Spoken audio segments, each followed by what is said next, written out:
Purusharthi Life. Discover your purpose with Shiv Baba's teachings. सिर्फ मुझे याद करने का ही पुरुषार्थ करना है।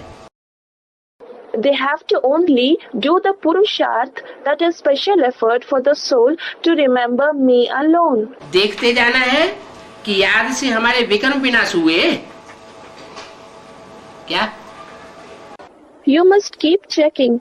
Have my sins been destroyed through remembrance? What? निशानी क्या होगी? What would be the indication of that? याद से विकर्म विनाश होंगे तो उसकी निशानी क्या होगी? The sins will be destroyed through remembrance. What would be the indication of this? क्या निशानी होगी? What will be the indication? है? याद से जब पाप कर्मों का बोझा भस्म होगा तो हल्कापन महसूस होगा। When the burden of sinful actions is burnt through remembrance, you will experience lightness. और जब हल्कापन महसूस होगा तो खुशी रहेगी। And when you feel lightness, you will feel happy.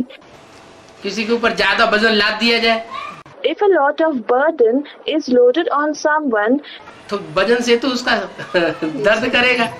then his body would experience the pain due to that burden. वजन बढ़ेगा ना।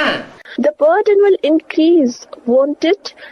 ऐसे ही किसी के ऊपर ज्यादा कर्जा लाद दिया जाता है Similarly, if someone is burdened with a lot of debt, या ज्यादा कर्जा हो जाता है तो कर्जा कितना अंदर अंदर दुख देता है। or if someone's debts are high, then that debt gives so much pain within. उसी में बुद्धि लगी रहती है तो दबा हुआ रहता है ना, खुशी गायब रहती है। The intellect remains focused on that, so he remains pressurized, doesn't he? The joy vanishes. इसलिए बाप कहते हैं कोई से कर्जा मत उठाओ। That is why the father says, do not take loan from anyone.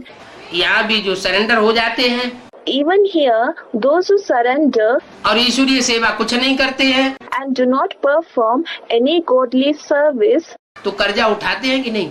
then do they become indebted or not? तो कर्जा उठाते हैं। So they become indebted. तो बाप कहते हैं अभी बहुत हल्के फुल्के रहने का टाइम है। So the father says, now it is the time to remain very light. अगर खूब बाप की अव्यभिचारी याद में रहेंगे, If you remain very much in the unadulterated remembrance of the father, कोई को याद नहीं करेंगे सिवाय बाप के, तो तुम्हारे पाप कर्म जल्दी जल्दी भस्म होंगे और तुमको हल्कापन महसूस होता है। if you remember no one except the father, then your sins will be destroyed very soon and you will keep experiencing lightness.